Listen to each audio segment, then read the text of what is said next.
Listen up, I got a story to tell.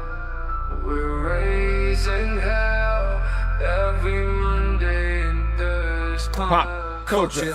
Listen up, I got a story to tell. We're raising hell every Monday and Thursday. Pop culture unleashed. Facts unfiltered, hype increased. Just unleashed, breaking through the screen. Living in chaos, creating the dream. This is where rage and humor collide, so hold on tight. I got that drive in me, for the life of me. Staying truly thankful for the fans I see. Talking to people of all types, making the chat hype. The more united we are, the higher we all fly. I got that drive in me, for the life of me. Stand truly thankful for the fans I see. Talking to people of all types, making the chat hype. The more united we are, the higher we all fly. Unleashed, breaking through the screen. Living in chaos, creating the dream.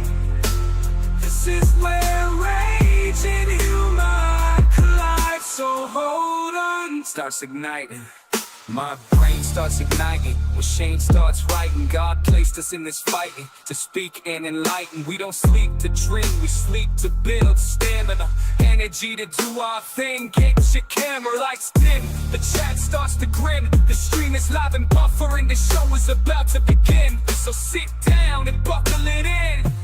This is Unleashed, breaking through the screen. Pop culture chaos, living the dream, and the dream. Every Monday and Thursday, pop culture unleashed, living the... You know what the problem with Hollywood is? They make shit. Unbelievable, unremarkable shit. To those who can hear me, I say, do not despair.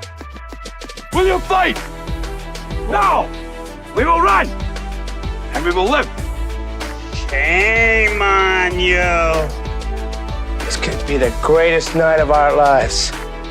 But you're gonna let it be the worst. And I guarantee a week won't go by in your life you won't regret walking out, letting them get the best of you. Well, I'm not going home. Day may come when the courage of men fails, but it is not this day.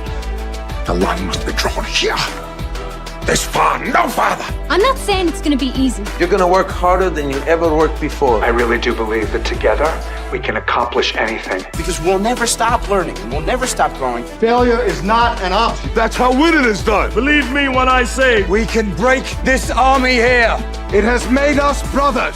I say to you, what every warrior has known since the beginning of time. You've got to get mad. I mean plumb mad dog mean.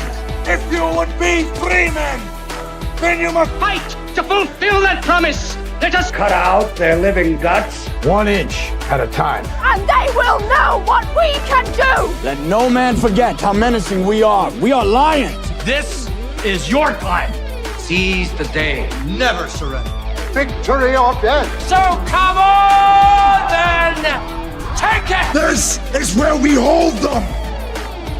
This is where we fight. All right, let's fly!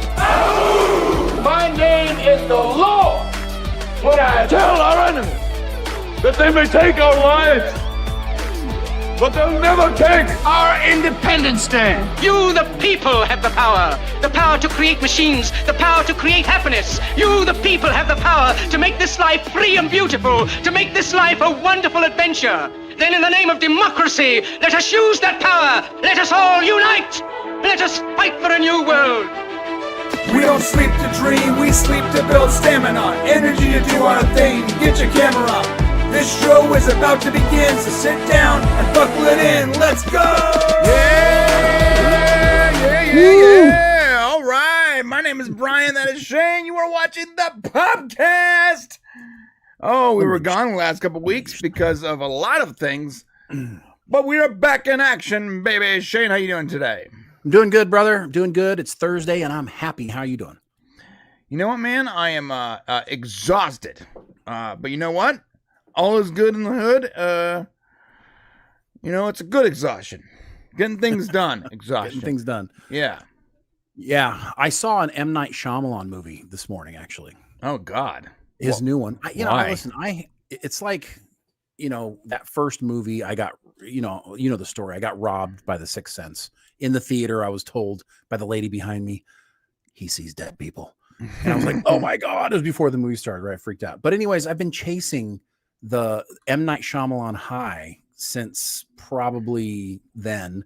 You know, he's had a few good ones with Devil, and even Old wasn't too bad. And he's had a couple of good ones. But the one that's out right now is called Trap. And it's got Josh Hartnett in it, who was, you know, supposed to be the next big boy after when Pearl Harbor came out, and then the movie tanked, and then his career tanked. He's pretty good in it, but M. Night once again overreached. Did Pearl Harbor tank? I thought it did well. Yeah, no. People went and saw it, but it didn't nearly make back its budget. It was huge budget movie, and it just wasn't. Yeah, it was. Let me ask you a question. Have you ever watched Pearl Harbor again after it came out the first time? Nope. Right, there we go, and that usually answers the question. So if you don't bother to go back, who cares? What's up, everybody out there? There's people actually watching this. Sometimes it feels like you and I are just having a phone conversation, as we usually do. So it's what we do, man. So what are we talking about today, brother? Well, we are talking about Alien Romulus. Ooh. Of course, that movie is what is in theaters right now. And there's a lot to talk about when it comes to that movie, because I don't think it's getting a fair shake by people. Or you don't think that. Also, some people. Yeah. Also, we watched Russell Crowe on the Joe Rogan show, and I thought they had some good stuff to say. We're gonna watch that and discuss that. It's gonna be good. There's more alien news on the horizon. No pun intended. Some big wig is writing a book about it. So. I got some questions. Alien? I got some questions. Oh, you mean like actual aliens? Like actual aliens, like not UFOs. Alien Romulus, like UFOs. Yeah. Yeah, you're talking about actual aliens. Yes, in fact, the book came out 2 days ago. 2 days right. ago. Yes. Also, The Acolyte was canceled after one season, and there's a huge, whopping, massive fan campaign going on. We're going to talk all about that. We're going to talk all about that. Woo! And RFK Jr. It might be dropping out of the race pretty soon, which I'm not sure why he's still in it, but he is going to drop out and probably endorse Trump. So we're going to talk about that too. It's going to be a great show. Then after our show here, we're going to go into the members section, and we're going to talk all about the DNC. We're going to take our pants off. We're going to try not to watch that shit. Get weird. And then after that, we got it's gonna be over politics. It's gonna be a long day, because then after our member stream, we have another member stream for the other channel, and it's all about our history coming out this weekend. So it's the sneak peek. The sneak for peek. those fans of that channel who've been waiting. It is the sneak peek, and that's all we're gonna say. Because if you want to see what the sneak peek is, you got to go look. Yeah. All right.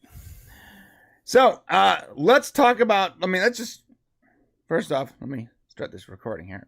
Boom. Shane, let's talk. I like your shirt, by the way. Yeah. How come I don't have one of those? Maybe you need to be closer to the French shop. So, ready? Shane, let's talk about Alien Romulus. You watched it. You're a huge Aliens fan. So I have a question. Let me ask you a question, my friend. Where does Alien Romulus rank in all the Alien movies?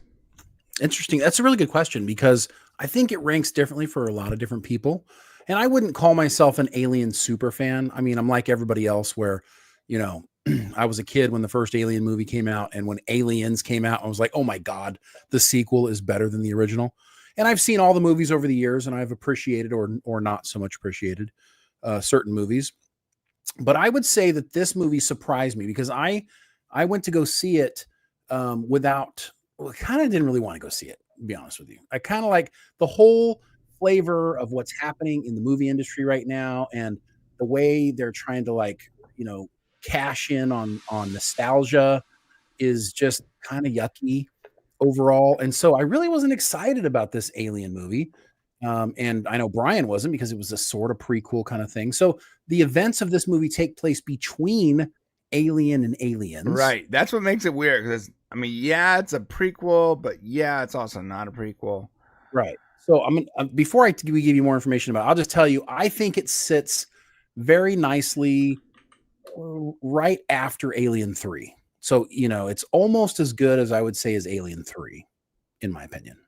Maybe probably just after it, though. Interesting. I talked to one of our other friends who's a big Alien fan. He said that Alien 3 for him is actually better than the first Alien movie.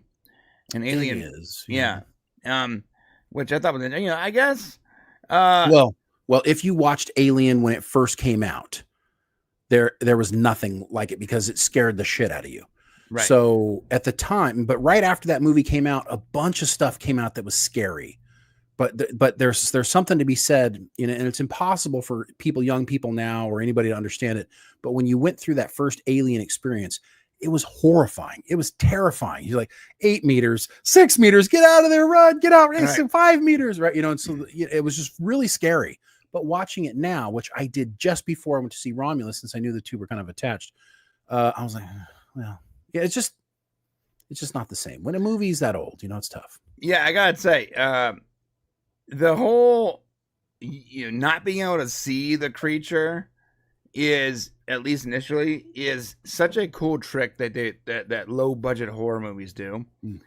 I recently saw it watching Stranger Things on Netflix, where like you that exact alien moment, you can see the creature coming, but they don't actually have to show them on screen. Sometimes it's better to let the imagination run wild before. Now you can screw that up, and then the imagination can run wild, and you can, paint this horrible villain in your head, and then, it ends up being with the reveal. Cocaine Bear or something, right? Yeah, you could totally do that. So the events of Romulus are very interesting. So there's people on different sides of the fence, and I actually went and looked, and the title of our video is probably wrong. It says Alien Romulus deserves better reviews. But the problem is that the reviews aren't too bad, actually. I think it's got an 80% from critics, 86% from fans, which is actually pretty darn good. I think it was all the people I was talking with on Twitter that were just like, because you have two different groups of people with the Alien movies. You have like the Alien purists, so 1, 2, and 3, right? Which is you're just dealing with the xenomorphs.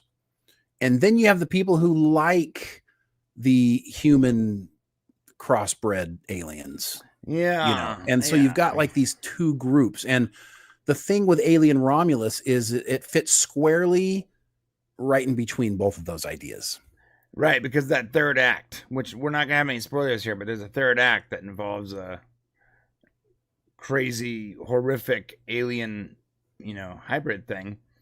We might have some spoilers, actually. I mean, I don't know how you can not spoil it. You just spoiled it, actually. So. I mean, I'm not. You literally said there will be no spoilers, and then you said the third act has this in it. If you've been online for 5 minutes about this movie, you already know that. I'm just kidding, but you said no spoilers. So I mean, look, I'm not going to add to the spoiler list. I'm going to spoil it. I'm just saying. I mean, all right. We don't have enough time. We don't have a whole lot of time to spoil it properly. So if you want to do a proper spoiler thing, you need a lot more than 15 minutes. We're not going to spoil it properly. Okay. We're going to spoil it half-assedly. Anyways, back to what I was saying. The thing with the criticism I see from that side of the camp is, that whole thing is a little wonky. The whole human hybrid thing is weird. It's like, it's never, I have yet to see it done properly. Okay. Like, what is proper? Like, okay, remember Alien Resurrection, that weird baby looking thing? Yeah. I remember. So Joss Whedon remembers Alien Resurrection. Go ahead. The thing is, dude, it's like it's not really scary. It's more like seeing like a mentally handicapped child and saying that's a scary looking thing, or it was not scary. It wasn't scary. It was just weird. You felt bad for it. I felt bad for it, right? You're like, oh God, make it die. You're like, put it out of its misery. Yeah, just kill it. Just kill it, bro. Oh my God, kill this poor thing.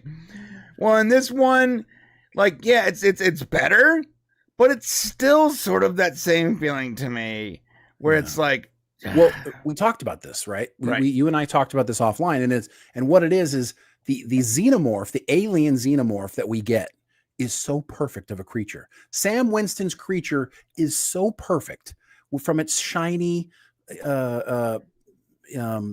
penis-looking head to its jutting, dripping, drooling teeth, to its other penis-looking to thing, its acid blood, right? To its whipping tail.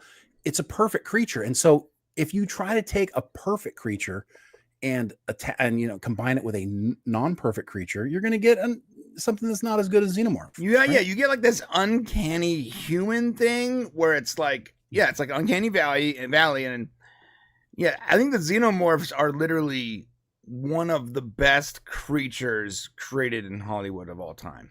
I think so. Yeah. And in order to follow that up with the human hybrid thing, you have to then make another best creature of all time. Something cool as hell. And they actually used an actor, a basketball player plays this one, right? They really gave it a good effort, and it still does, as you said. I think it falls short.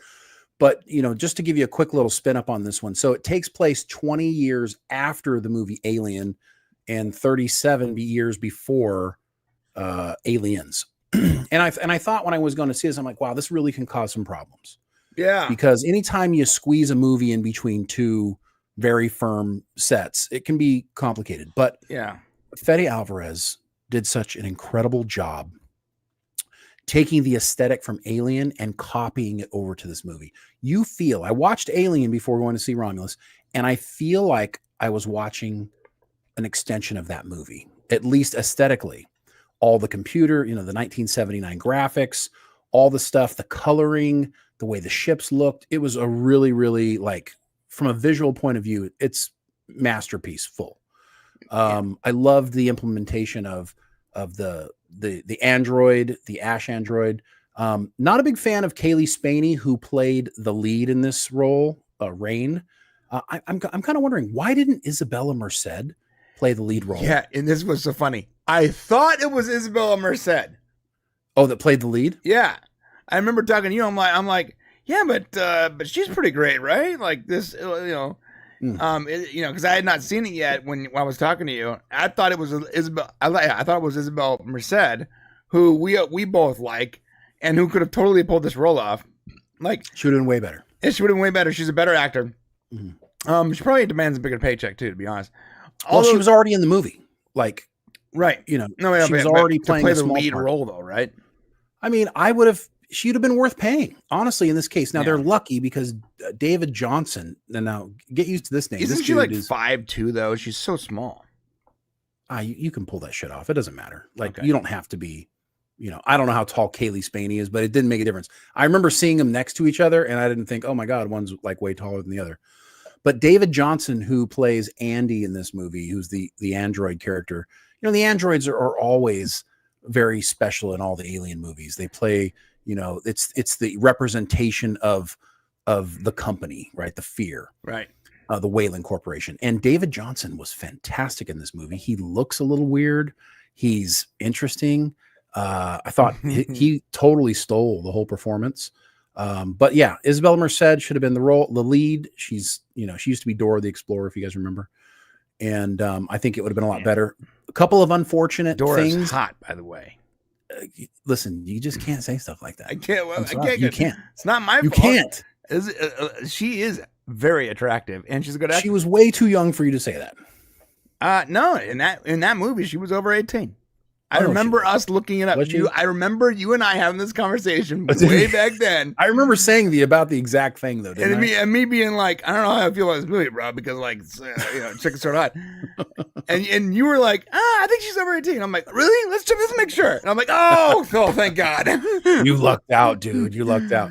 But she was fat. There's a couple of unfortunate things in the movie. There's a couple of really cheesy things that they should have done. Some line usage that makes no sense. Like hired nothing but TikTok age cast. Well, no. Like what I'm saying is like they used like some lines from some of the other movies that haven't even taken place yet. Oh, I see. Like some key slogan lines that are used again. Member berries that don't add up. That did not land. And I know this was supposed to be like some sort of love homage. And I know that Fede was making this and he really wanted to impress, the original director. I just totally forgot his name. The famous, legendary director Ridley Scott. And he did. I think it is a love story. Ian Holm is back. There's a lot of controversy over using AI for him, or bringing his face back, and then somebody else did the voice. But Isn't the overall, actor still alive? No, he's dead. Oh, I thought I saw. He got the permission of the family, though. Oh, he did. I see. Okay. Yeah, family said yes. Yes, they would absolutely love for him. Oh, then so he did it. It's a mute issue, I guess. He was great. Yeah. Loved it. So, anyways, that's people are very reactionary when it comes to AI for movies. Like, I get it. Like, don't do the Secret Wars thing where like your entitled title sequence is using AI. That was so cringe. I just don't think we can believe anything ever.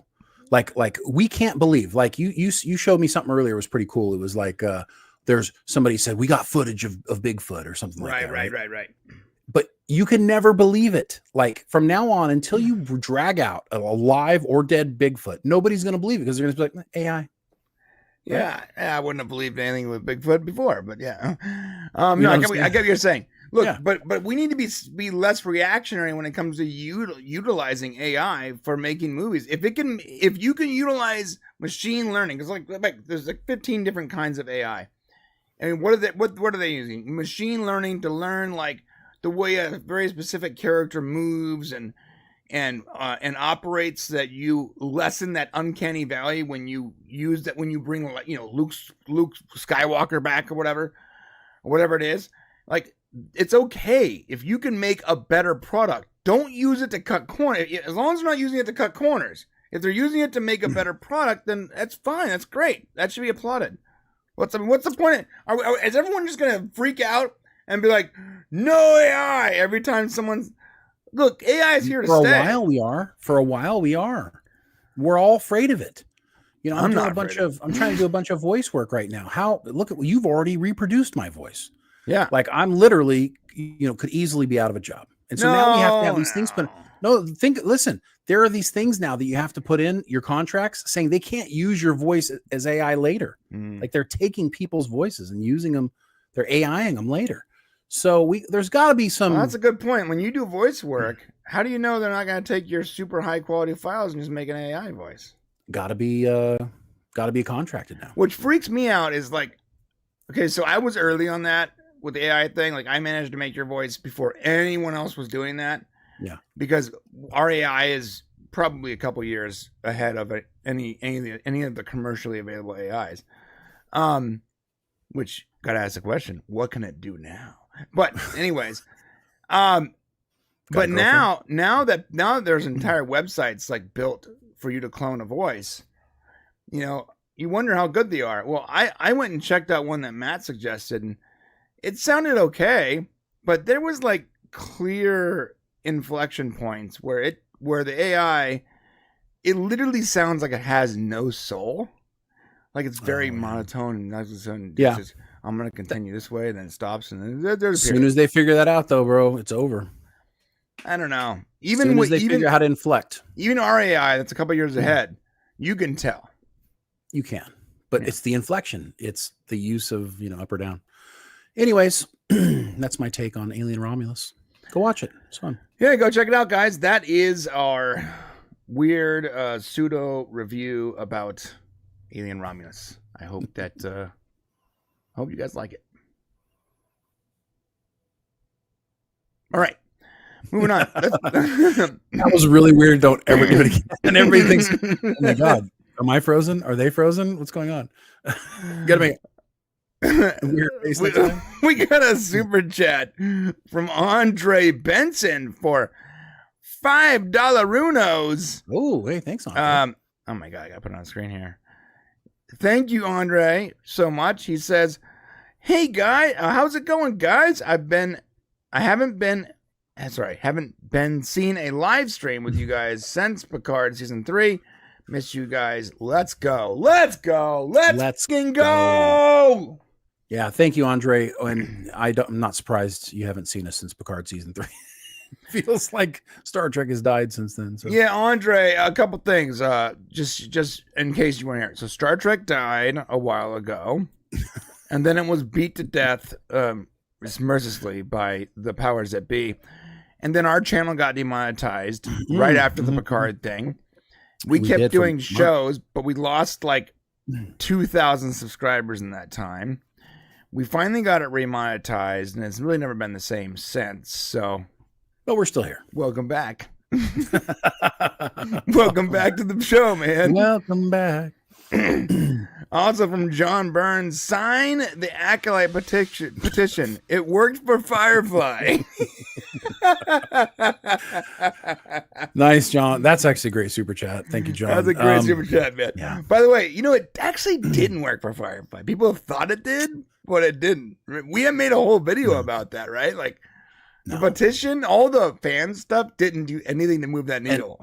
And by the way, we have 2 of the bigger petitions ever for Stargate and for Star Trek. Right. And neither of them worked. Neither of them worked. I don't know. Yeah, they've been in newspapers. They've been all over the place. We have petitions with more than 100,000 signatures, and it didn't work.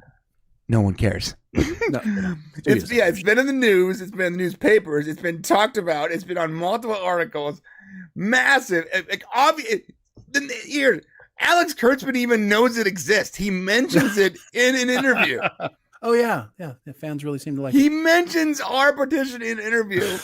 And he's like, yeah, Starfleet Academy. Fans seem to really care about that, but yeah, F those guys. We're doing Starfleet Academy. Right. Yeah. Archmage, but doesn't have 700 signatures. That you got me there. It only has 70,000. So, well, yeah. All right. Are we going to talk Acolyte next? Are you leading us into that? With that? I mean, I guess we have to talk about that next because even though that wasn't my second story up, we're just gonna jump ahead because this is the perfect what is it? Segue. Thank you. This is the perfect I always say transition when technically it's a segue. Transition is not the right word. It's the perfect trans time. So thank you, John Burns. Now my transition. I mean segue. Okay. The Acolyte has been canceled after 1 season. 1.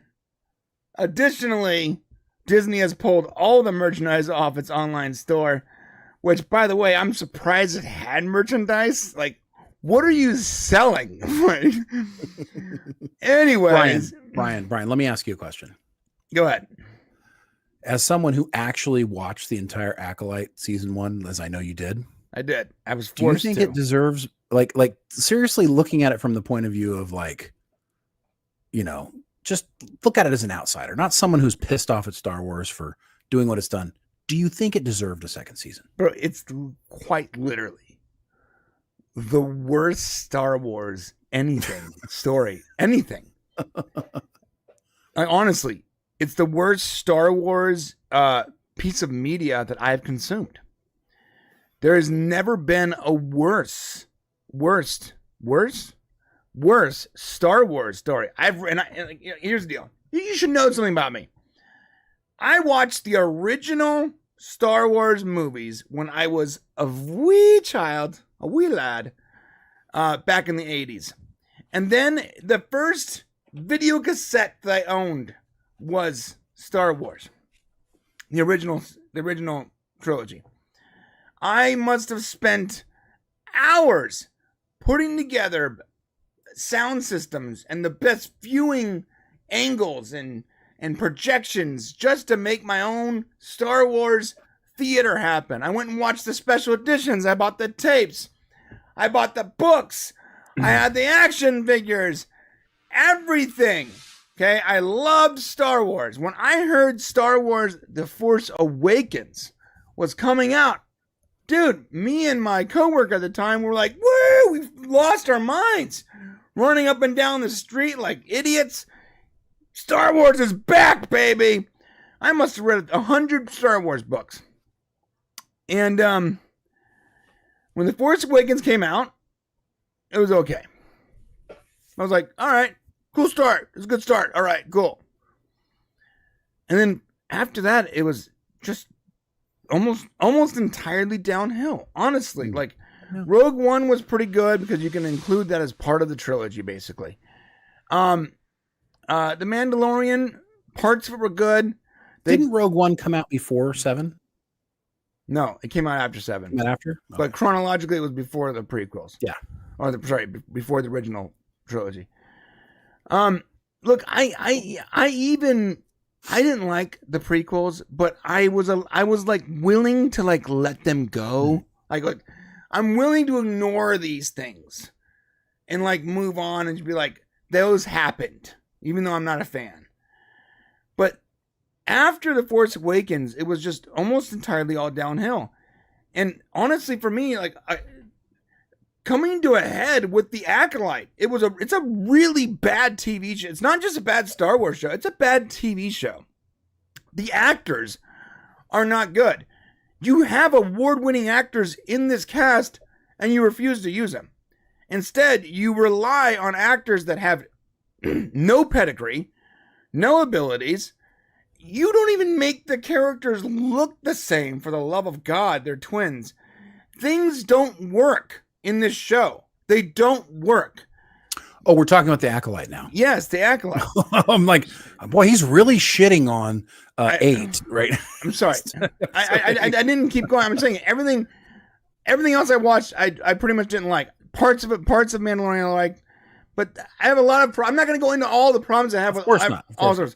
I only asked you about The Acolyte. But when you get to The Acolyte, it's so bad that everything that came before that, you're like, okay, so like this is it. This is like the final Mona Lisa of garbage that I don't have to deal with anymore. Like, why is it bad? My apathy is complete. I am completely apathetic to Star Wars. Why is it? Just give me like the underrunning theme as to why it's bad. Okay, so things don't make sense. Like legitimately, one of the characters, I guess the main character, I'm forgetting already because it's so forgettable. Like, I want to say Osha is her character. She's like this Jedi hunting ninja. But everything she does, all of her motivations don't add up. She has like this weird need to kill a Jedi, but it's so hard to explain because so what do you think like the logic doesn't work. Things don't like okay. So these twins were born from like this new Jedi Order that don't use the Force; they use the thread.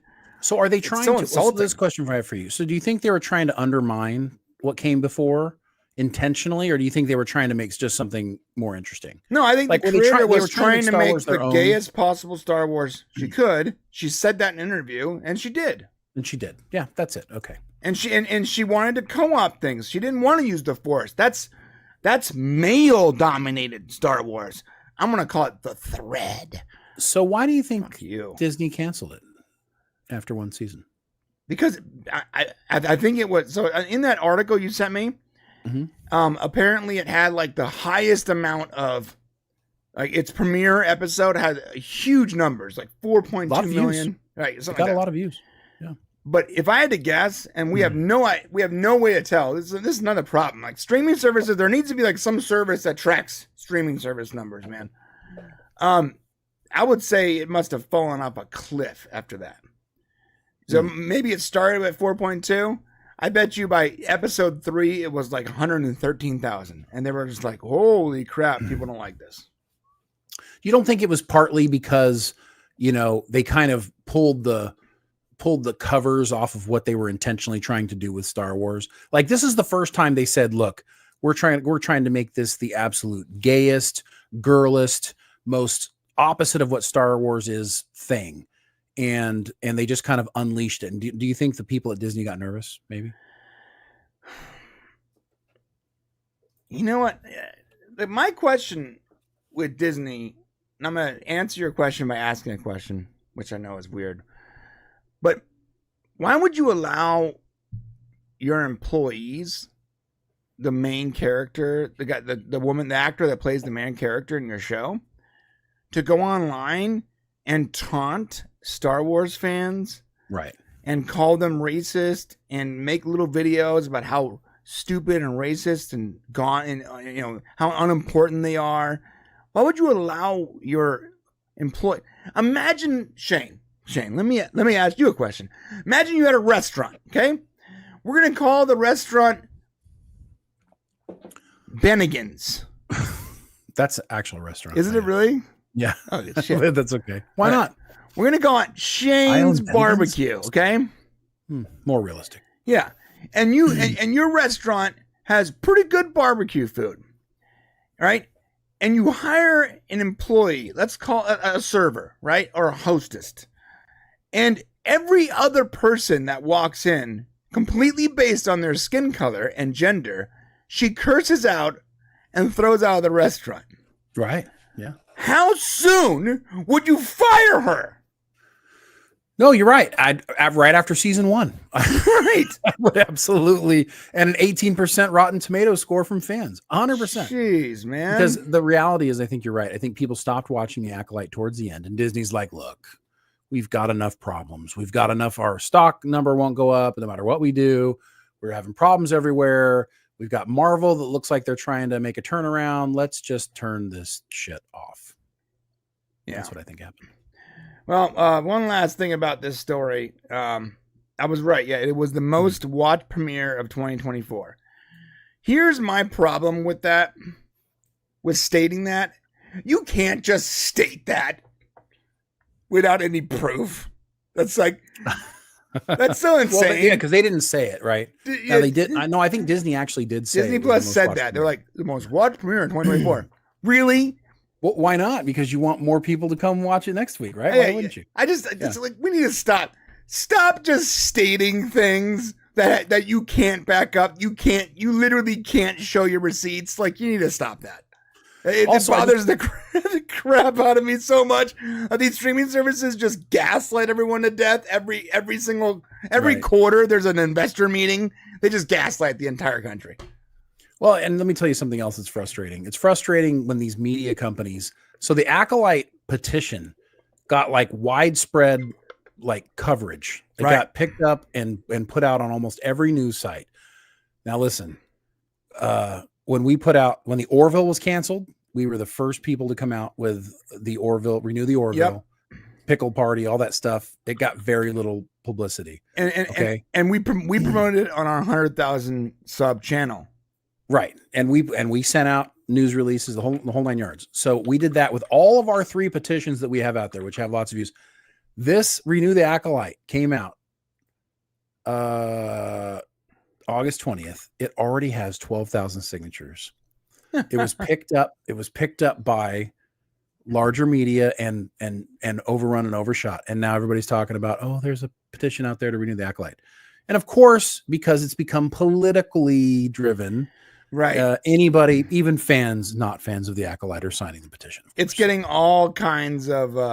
And so it went from like 700 to like 11,000. But you know what, Shane? I mean, the Orville still has 32,000. But see, that's the shame of it. We didn't do one for the one we were really trying to renew, and the one we helped get renew, season 3. We never did a petition for that one, did we? We just did the pickle party. Yeah, we did the pickle party. We did the pickle delivery. Yeah. You know why? Because we assumed it would come back for season 3, even though we did. I think we did it. We did probably help get that done. Yeah. We assumed it would come back, but for season 4, we're like, we don't think it's coming back. Like now there's talks about it. There's talks about it coming back now. I'm still. I mean, it's not official, but hearing Scott Grimes say like it's coming back means that him and Seth have talked about it, right? And he believes from those conversations that it's going to happen. Now, whether or not the money, the opportunity, everything that Seth needs to make it happen happens. Now that's yet to be determined. Yeah, I don't know if that's you're right. So apparently, like they're, you know what? I'm gonna say I'm shocked that we've gotten this far. So like season 4, the fact that they're even talking about it and planning things, that's actually impressive, considering that for season 4, yeah. Like because if we had to bet on it, we would bet that it doesn't happen.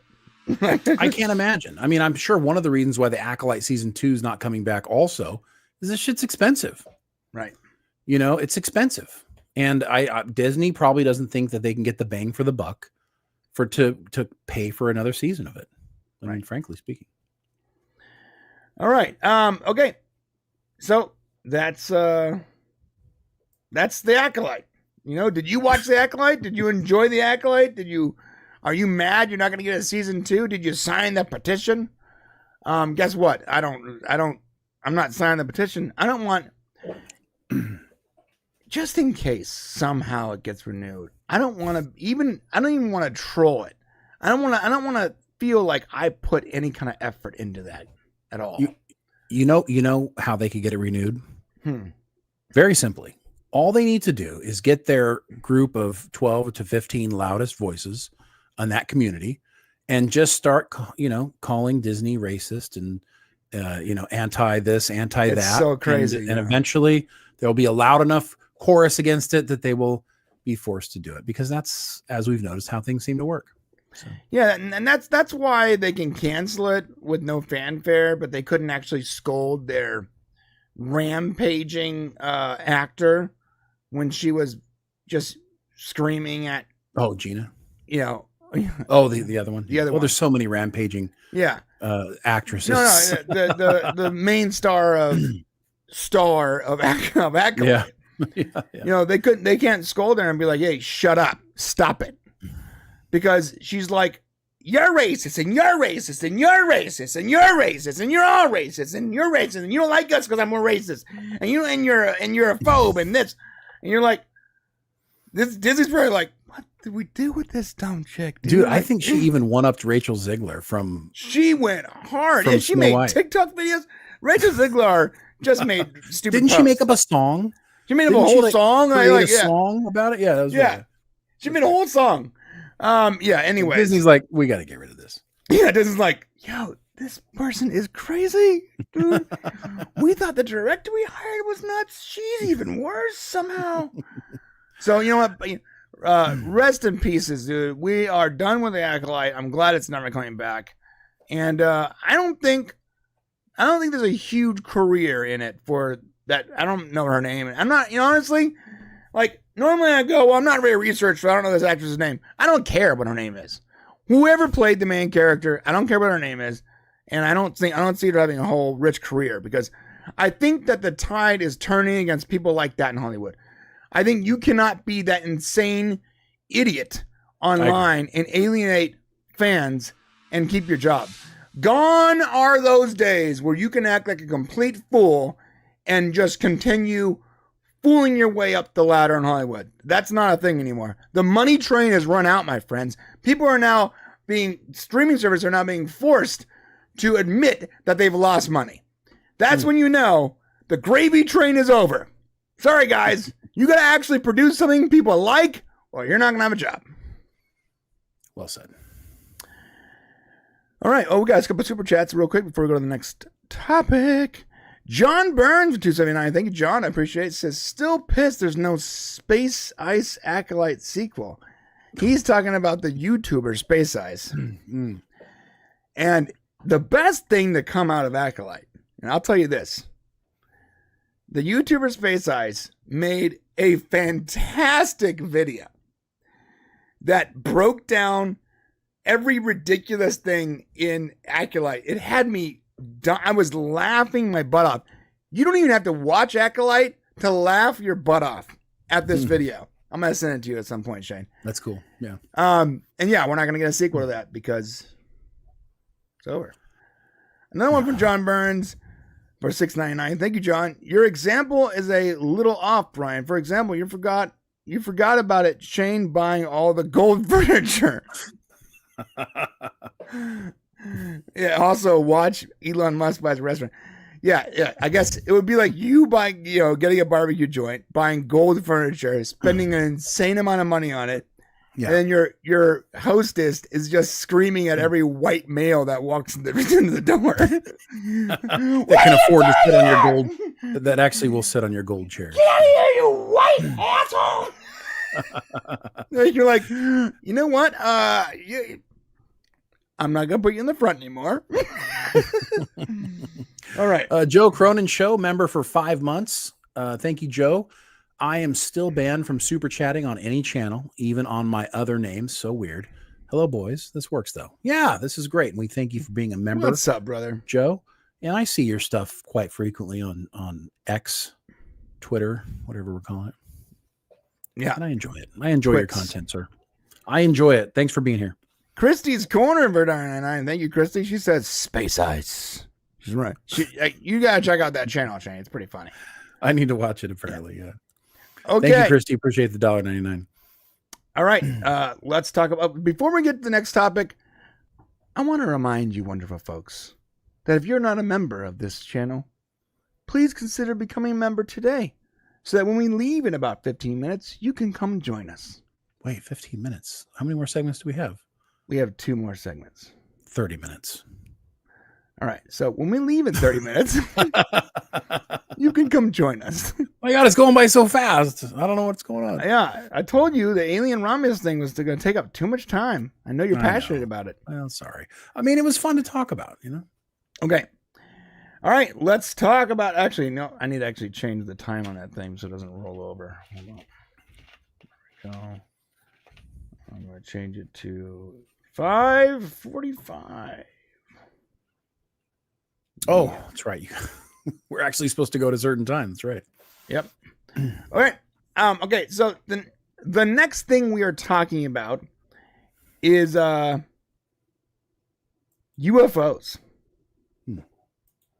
UFOs. The title of this is actually very interesting. A memoir offers an insider's perspective into the Pentagon's UFO hunt. Shane, let me ask you a question. Yeah. If this was true, let me get my face up here. If this was true, do you think the powers that be, that Men in Black, the bigwigs, would allow this guy to actually drop a book that is a tell-all of the Pentagon's UFO hunt? Well, here's what's interesting. The book actually had to go through the Department of Defense before it could be published. Fascinating. So here's the thing about Lou Elizondo. If you guys don't know who he is, he's kind of the guy who broke out this whole thing we've been going through with aliens and UFOs for the last several years. He's the guy who was working in the department that this stuff was going on, and he managed to get some of it released to the media, and boom, we had military seeing flying objects, and everybody went, "What? Hold on, is this proof that this stuff's real?" And yeah, and it was, and so he's become this kind of UFO guy. He's now out of the military, and he's now out of that program, and this is his book that kind of talks about what happened during that time frame. So he actually goes through, talks about what the process was. He's talked about it on a lot of shows, and there's little bits and pieces, but this is supposed to be the really big story about it. But what's interesting about this book, which came out 2 days ago, is that he's saying that the U.S. has recovered non-human bones. So one of the things in this book is he's got some very interesting things that maybe haven't been discussed before. So that's why everybody really wants to read this book. And if you want a big picture of why we're sitting at where we are in this, and no matter whether you believe or not that there are UFOs, which, I mean, I don't know if there's not, I don't know what else to say. I mean, it just seems like from what we've seen that they exist, but he's saying that we do in fact have actual alien bodies. He writes, and I quote, humanity is in fact not the only intelligent life in the universe, and not the alpha species. Well, we're obviously not the alpha species. If this technology exists, right, they could easily be destroyed by the technology of anti-gravity engines. Yeah, I don't I don't know, man. Well, let me ask you a question. Go ahead, Brian. Do you believe that UFOs are real? I think mathematically. No. Don't do that. Let me finish. Okay. Mathematically, life has to exist outside of the planet Earth. But specifically, the UFOs that we have seen on video that are buzzing military aircraft, what do you think? I don't think UFOs have been here. All right. I think statistically, there is no way that other intelligent life doesn't exist in the universe. Of course. There has to be other alien. There has to be intelligent species, civilizations out there in the universe. Do I think that they have found our little blue marble in the middle of billions and billions of other marbles? I don't think so. I don't know if the answer lies outside, but I will tell you that whatever is happening, whatever phenomenon, and bingo, one of the reasons, outside. I do believe in the other thing. Well, then you say you should believe in it. No. But those UFO is unidentified flying But those object. wouldn't be aliens, would they? They would be from a previous civilization. Do you believe? These UFOs do I real? believe in unidentified flying? No. Do you believe the ones that we are seeing video footage of are real? No, that's a loaded question because I don't believe that they're little green men from planet Venus or whatever. I said, do you believe that those objects are real, not made by human objects? I don't know. Okay. I do believe in the possibility of a previous civilization having, hiding out in the ocean somewhere with access to better technology than we have, obviously. I believe that's a possibility. Because here's the deal. The planet has been here a long time. Yeah. Like a long time. Longer than you can imagine. Right? Everything degrades over time, right? Nothing's going to last longer than like 25,000 years. Even plastic, all the things that are like permanent in the landfill will be gone in like 20,000 years. This planet is thousands of times that age. 4.5 billion years, yeah. So how in the actual world, how is it possible for the only recorded civilization to be ours? There had to have been something before us. In fact, there could have been multiple somethings before us. There's no way we're the first industrial age, the first technology age. Really? So give me a percentage on Lou Elizondo's thing here. Give me a percentage on whether or not what you're saying you think is the truth. Like what percent truth, what percent not true? 50-50, 80-20, what do you think? So, bodies. Alien bodies is what he's saying. No, not human. Not alien, not human. What the hell do you think not human is? I think that if it's not human, it's alien because it's not human. Right? It would be alien. I mean, there are no other bipedal species or whatever it is. I don't even know what the bones are that they've uncovered. But it would be alien to us. I mean, even if it's not from, I'm not saying the definition of the word alien. Millions of light years away. Right. It could be from an alternate dimension. It could have been here 1 billion years ago on this planet, and they found some bones. Here's the crazy part: remember what Bob Lazar said, that they found a lot of these vehicles, that were buried hundreds of thousands of years old. Yeah, I want to know. I mean, like that's got to be some really good alloy then, because almost nothing will last that long that we have access to. Anyway, that we know of, right? Yeah. The thing is this: the reason I say this is because I'm not joking. Like mathematically, the odds of a species from 1,000 light years away finding our planet and just messing with us, okay, is doing flybys and chilling. Yeah, just chilling, randomly probing some guy named Jeb that's tilling his field at night. Right. The odds of that are astronomically low if you compare it to some people like the reptilians that inhabited this planet before it got cold. You know what I mean? All I'm saying is it's more mathematically possible for there to be a species living subterranean, in the subterranean or in the ocean somewhere than it is for an intelligent species to invent faster than light travel and then come all the way to find us in the middle of the void, in the middle of space, right? And mess with us. That is so, mathematically, alien life exists. But also mathematically, the odds of them coming here are super low.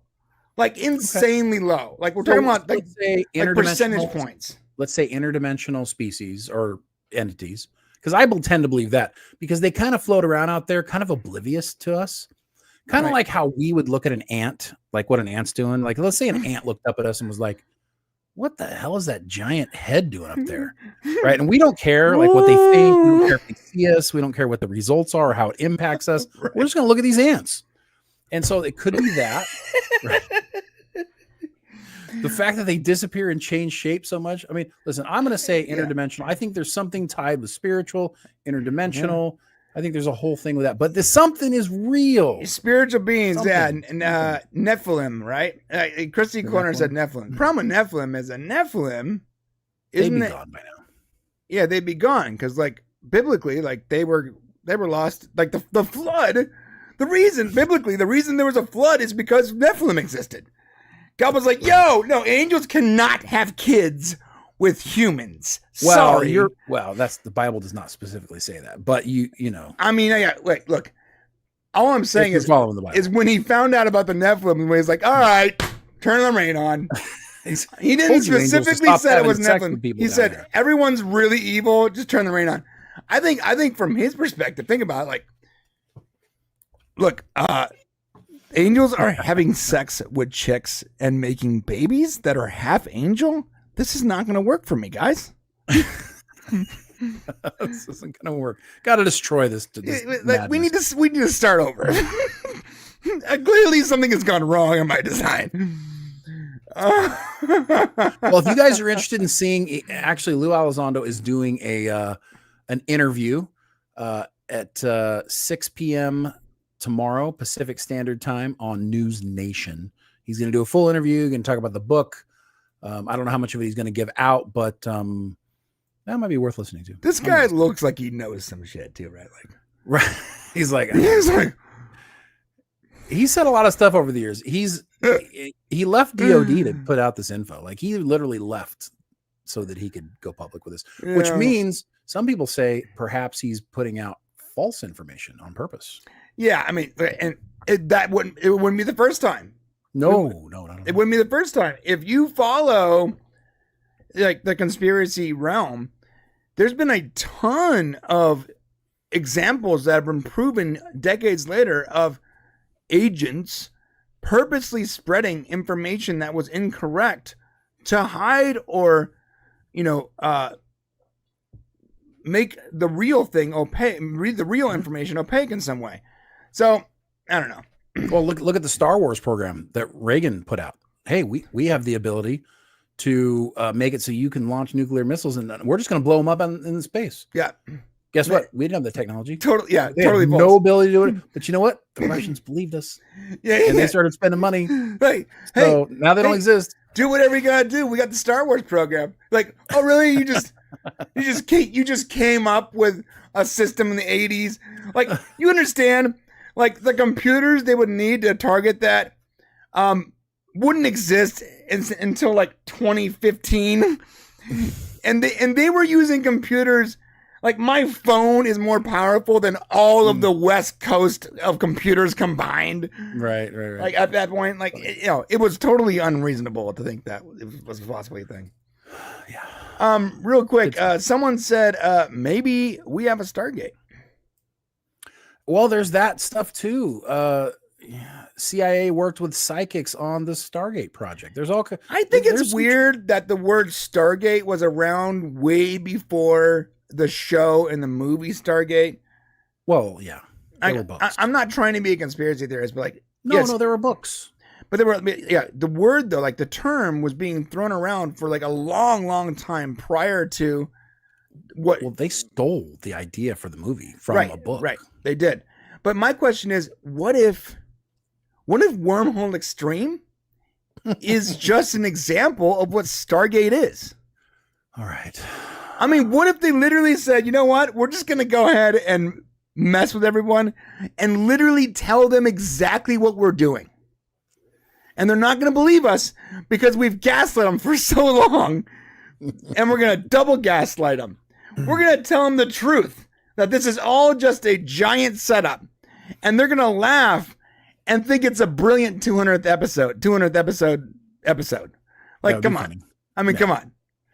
All I'm saying is, like, hey, Joe Malazzi, listen, if it's real, bro, you just gotta tell me, dude. Please. Oh, you know, Elizondo is going to talk about Roswell. I don't know if you guys are interested in Roswell, but he's saying that the government recovered like several things from Roswell in 1947, like officially. Really? Yeah. He's going to talk about it. I'm telling you, it's worth watching, man. Worth watching. I don't know about Roswell, dude. Like, I feel like Roswell. I've been there. I feel like it was just a weather balloon, and they've like an entire industry has been developed for 70 years based on this weather balloon accident. I know how military public affairs works, and what they did doesn't make any sense. Just saying. Okay. They actually reported that a UFO had been. That's what the initial report put out, was that a UFO had been recovered by the Army Public Affairs Office. Then the higher up said bloop and made him retract it and write something else. So I just don't know why they would have reported it as that initially if that's not what it had been. Especially not going to higher ups. So there you go. I don't know. A lot of conspiracies are coming out as being totally true now.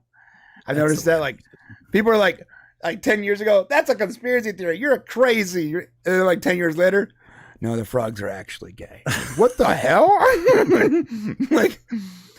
Like, no. And you flat earthers don't get any ideas. That's still bullshit. Yeah, that's still BS. But I do think it's funny that Alex Jones was like, they're turning the frogs gay with the chemical runoff and blah, blah. And everyone's like, this guy is insane. And then, like, 10 years later, Acme Chemical Plant is dropping hormones into the local ecosphere, and frogs are literally changing the gender. I'm like, you mean they're actually turning gay? That's great. All I'm saying is, I think conspiracy theorists are. I know there's crazy ones out there, but there's a few of them that are starting to become true, and it's freaking me out a little bit. Next thing you're going to tell is birds aren't real. You know, you're going to tell me birds aren't real, and I'm going to lose my mind. Let's not go there. Birds aren't real. The earth is flat. There's trans-dimensional beings probing us in the middle of cornfields. I believe that. I believe that one. All right, man. John Burns for 699. So the next Star Trek show, Trump banging alien chicks. I'm the greatest Kirk that's ever kirked an alien. Like Caesar, I saw, I conquered, I came. I'm assuming you want me to do that in Trump's voice. I did. I am the greatest Kirk that ever kirked an alien. All right, let's talk about. Thanks, John. Let's talk about Joe Rogan. Russell Crowe was on the Joe Rogan Experience recently, and he had some pretty interesting things to say about politics. So we're gonna watch that, and then I have some thoughts and some questions, and hopefully Shane can illuminate us with his illuminating mind. Here we go. Right. Some of the bullshit that goes on politically and stuff, because I remember being extremely idealistic when I was like, my teen years and very politically focused. And then I just got to a point where I was like, everyone's a bullshit artist. Yeah. There's not one of these guys that I can really say that, I'd follow into battle. So I'll just stop worrying about politics and go into something else, But you see the same processes going on with them. They're trying to reach out for something to believe in. Mm-hmm. And then somebody that they believed in, has a policy or whatever that, is completely abhorrent to the way of thinking. So you can see them having to come to grips with, it's very hard to find a hero. Yeah. Particularly in that world. Pause it real quick because I just want to point something out. Everyone look at Russell Crowe here. Now look at Shane. Dude, you look just like Russell Crowe. Shut up. Like, holy dude. shit, you look like Russell Crowe. I don't. Guy, okay, chat, tell me. Yeah. Russell Crowe. Let me turn my head. Yeah, turn your head that way. You look like a young version of Russell Crowe. Well, not much. Only not much younger, but a little younger. Also, I wanted to say our boy Jason is actually in the chat. I just saw that. J Play S Bay. That is Hey, Jason. what's up, Jay? He is the super alien guy. He loves aliens. He's the one who told me that angels are actually just aliens from another realm. All right. Long time no see, buddy. So I just wanted to point out that Shane looks a lot like Russell Crowe. So. Thanks, man. Well, Russell Crowe did say he's going to lose weight here soon, so yeah, maybe we'll look so much alike soon. All right, so let's go back to this because they have one more thing to say, and I want to talk about it. Particularly in that world, but that world is set up for fools. It's set up for people that can just become a figurehead. Well, I don't know who said it first, but it was used in the Andrew Lloyd Webber, Tim Rice musical Evita. Politics is the art of the possible.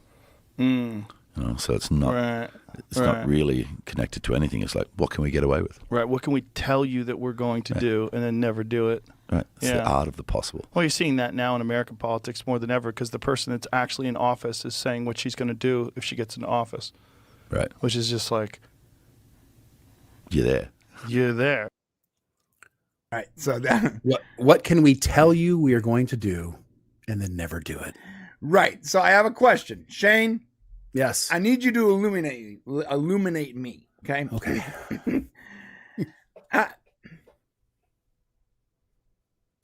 Do you think most people have stopped caring about obvious BS? Because Joe is right. Kamala Harris gets up there and literally says, if you elect me, I'm going to do this, this, and this. Like she's not literally currently the vice president, the second most powerful person on the planet. Right. You think people have stopped caring about policies and about BS and it's all about tribal lines? Is that where we're at? People are voting, not all people, but a large portion of the people are voting for who's the nicest. Who do they like better? Who would be nicer? You know, and that's a lot of people who are voting for Harris are kind of like that. They're like, well, you know, it's not Trump. He's obviously, you know, mean and, you know, not a nice guy and all these terrible things that they've said about him. So I think you're right. I think a lot of people they don't give a shit about policy. I mean, and let's be fair.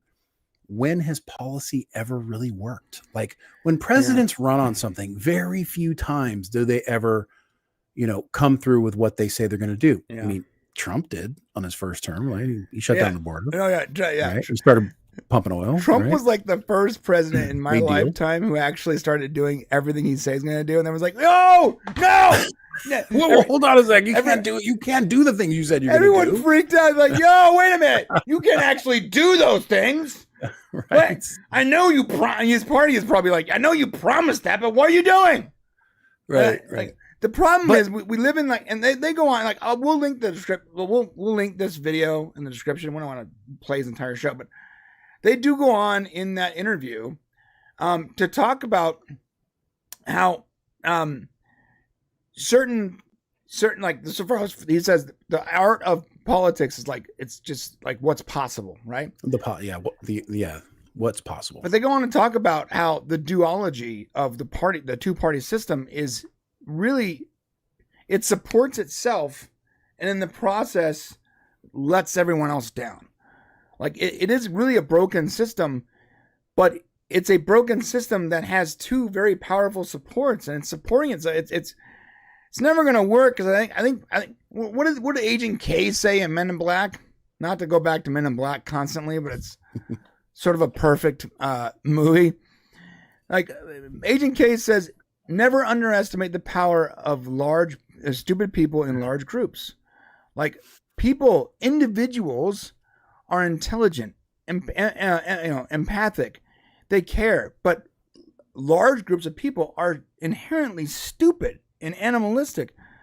And I think that politicians have sort of figured that out. And for years and years and years, they've been playing the public like fiddles.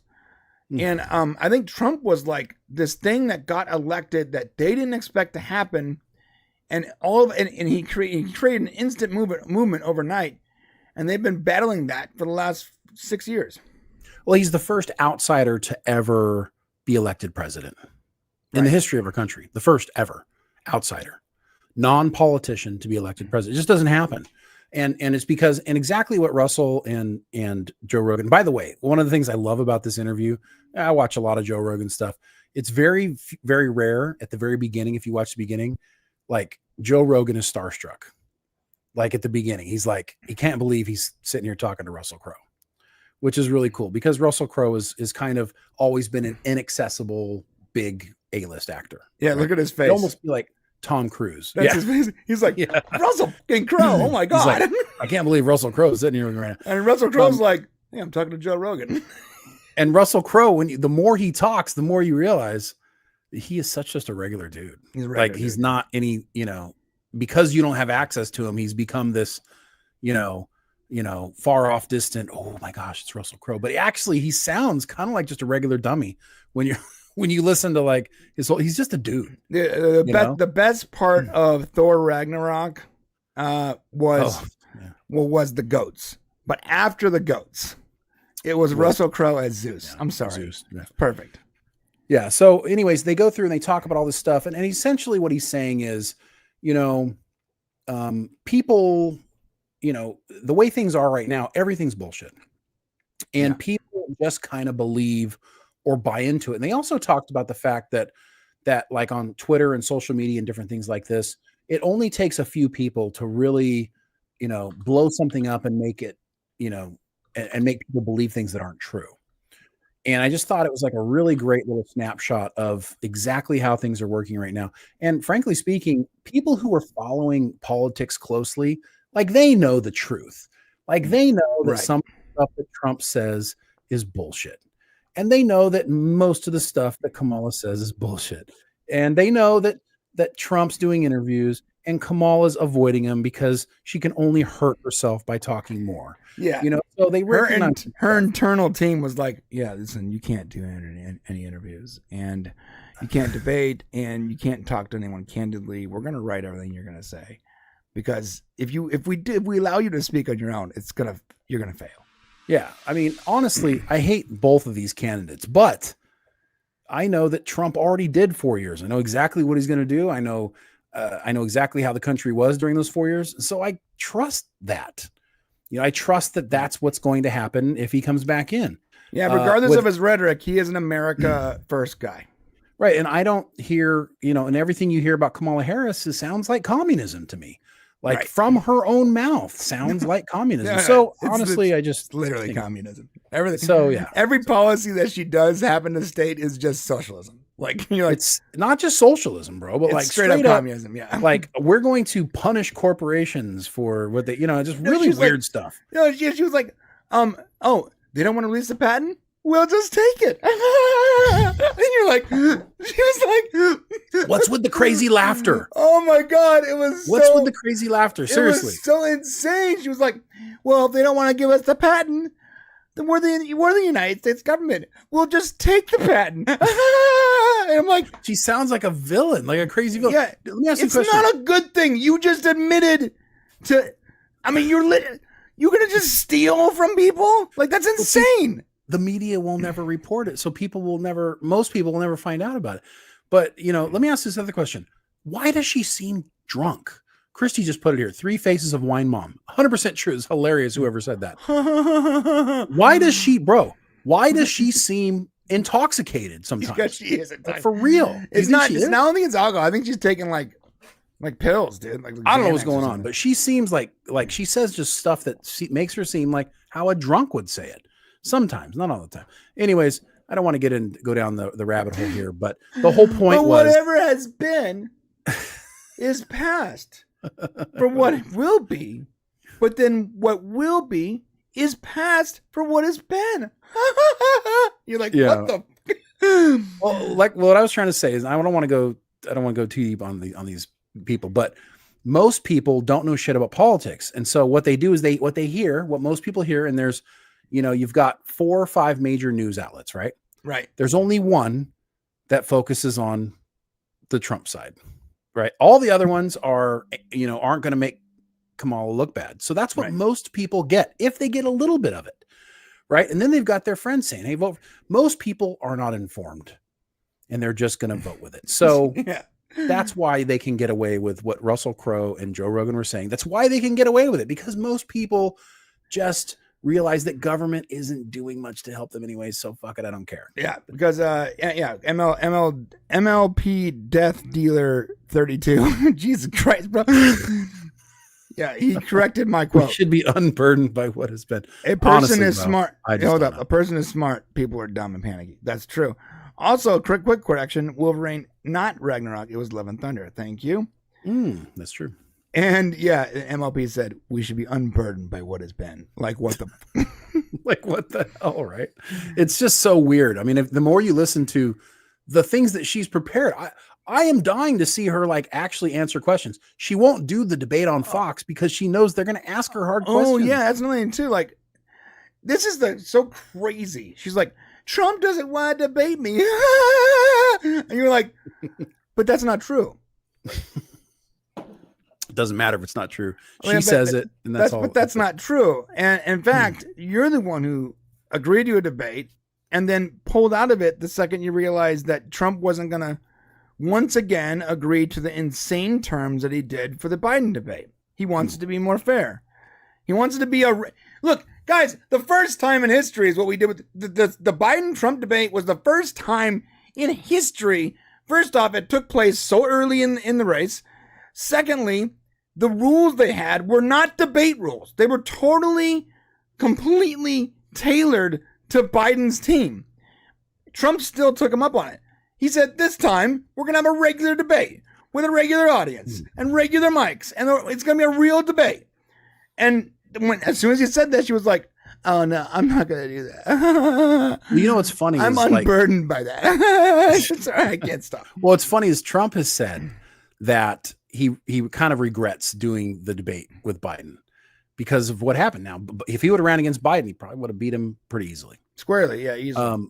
And he knocked him out of the race. Well, we were all saying, like, what? Okay, so as soon as Biden said, oh, well, I'll debate you anytime, anywhere.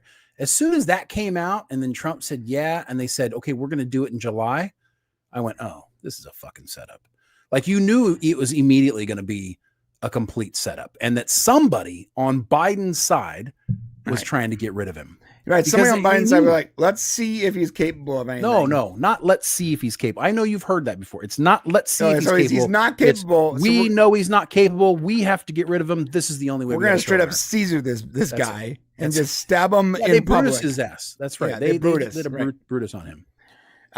Yeah, I mean, fine because he shouldn't be president anyways. Honestly, if you can't run if you're too senile to run for president, then you shouldn't be the president. Yeah, right. If you're too senile to stand in front of a judge for DOJ charges, then you shouldn't be the president of the United States. Right. Like, how does not everyone else see this? It's crazy to me that because it doesn't fit their narrative, bro. It's nuts. But now it fits their narrative. He's gone. Harris, who was the most, they were trying to figure out a way to get her off the ticket. So they were trying to get rid of her as VP because they can do that. You can have a new VP. Right. They were trying to figure out how to get rid of her. Mm-hmm. They would have had to replace her with another woman of color. But, right. They would have had to. Anyways, I think we took this story in a direction we didn't necessarily need to go.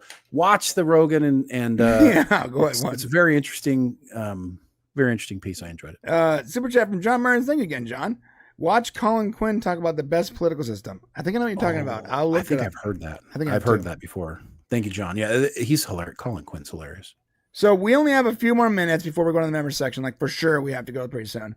But I did want to bring up this just because we're already sitting here talking about politics. Let's quickly talk about this RFK Jr. thing. RFK Jr. is to deliver an address on path forward amid speculation he could back Trump. So my question to you, Shane, is first off, do you really think he's going to endorse Trump? Well, his running mate said they were considering it. So Nicole Shanahan said in a podcast on Tuesday that her and Kennedy were weighing the options and were considering joining forces with the Trump campaign. She said it. So that you know what that sounds like to me? Like she says that because they're trying to get him a cabinet position. Fuck yeah, give him one. Why not? Absolutely. Right. But when you're like, let me tell you something. We're considering it. That means that we're considering it, assuming we get an offer from the Trump people about a cabinet position of some sort. Let me tell you something. Kennedy Jr. has gotten an interesting rap. So he's been completely over the last couple of decades. He's been completely vilified. And there's a lot of things about him and vaccines and different things like that. What you need to do before you make up your mind on Kennedy, and this is what I did, watch him on Joe Rogan. Joe Rogan is the only platform that Kennedy has been on where he actually got to tell his entire story from the beginning. Because every time he would go on somewhere, that podcast would immediately get attacked, and then they'd pull down whatever interview that he had been on. So he's never been able to tell his story. And dude, when you listen to the story from the beginning, like you realize, like he didn't like go after vaccines. People came to him and said, we need help. Right. And then he looked into it. And the stuff he says makes incredible sense. I'm not anti-vaccine at all. I think we all need to get vaccines because, you know, I'm not anti-vaccine. I'm anti-bad vaccine. No, I'm anti. Make a good vaccine. We're good. But like, don't just rush a vaccine out and be like, all right, let's test it on the entire American public. See how it works out. I'm anti non-choice. You should have a choice whether or not you get a vaccine. Yes, period. You should always have a choice if someone injects you with something. I'm sorry. Right. And listen, as a guy who's been in the military, who's had dozens and dozens of shit pumped into him that I have no idea what the hell it is, I'm still here, so it's most likely okay. But most likely, I can't say for sure, but his veins are now adamantium, but he's still breathing.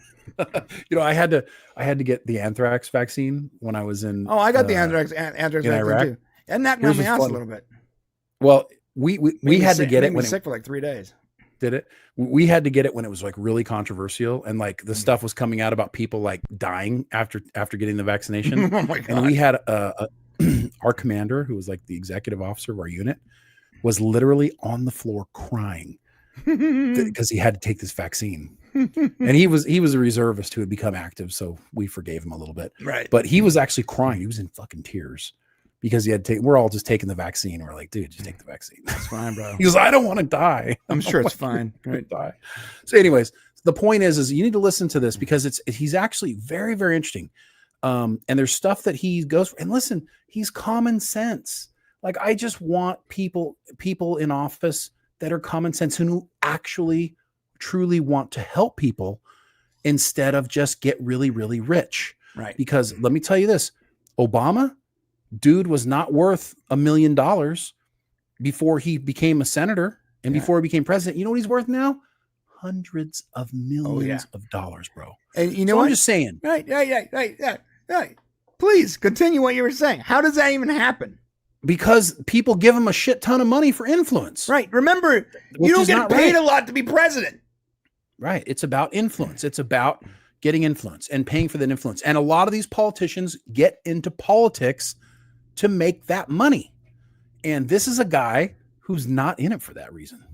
And we know Trump's not in it for that reason. I don't think so anyways. I mean, he's already got enough money, I think, he's to already make the rest of his rich. life. Yeah. So anyways, seeing these two guys get together, all it's going to do is take people who are in the middle, independents who are very pro this guy, and perhaps put him in the Trump camp. We'll see.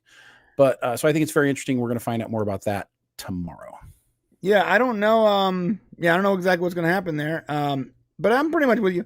I like the different people. I like, you know what's funny is, I find it hilarious actually that one side talks about how diverse they are, but it's always about diversity of skin color, not diversity of ideas. And I have a problem with that. And I'll be real with you. I have a problem with you. I think it's racist to make everything about the color of someone's skin and not the idea, not their character, not what they bring to the table. That makes no sense to me. Look, you know what? Embrace RFK if he has a different perspective. Embrace different perspectives. Have diversity of ideas, diversity of thought, different ways to look at a problem or a situation. That is true diversity. Diversity has nothing to do with your skin color or who you want to have sex with. It has everything to do with your character. That's true diversity, in my opinion. All right. I like that. if you want to watch his press conference is taking place at 11 a.m. tomorrow. He'll be in Phoenix, Arizona. All right, check it out. And of course, I'll put the links to everything in the stream once it archives. Okay, we are going to the members section. Shane? Yes. What are we going to do there? I don't know. You said something about getting naked. We're getting naked. You know, people are not going to come if you tell them that. We're getting naked. What are we really going to do? We are getting naked. Let me tell you what we're going to do. We're going to talk with you guys. So if you're a member and you got comments in the chat, this is our opportunity to chat with each other and just have a good time. Let's do and I want to talk to Shane about the DNC a little bit. I haven't talked to him about yet. Convention. I hate conventions, bro. Yeah, but I have some hilarious clips to show you, so I'm gonna have to show you. All right. Guys, come to the members section where it's always fun, unfiltered, uncensored, raw as hell. So come on down. And it's only a couple bucks and it completely supports the channel and we really appreciate it if you can join us. If you can't, that's cool. We'll see you next time. See you guys later. Oh, I hit the wrong button. Shit.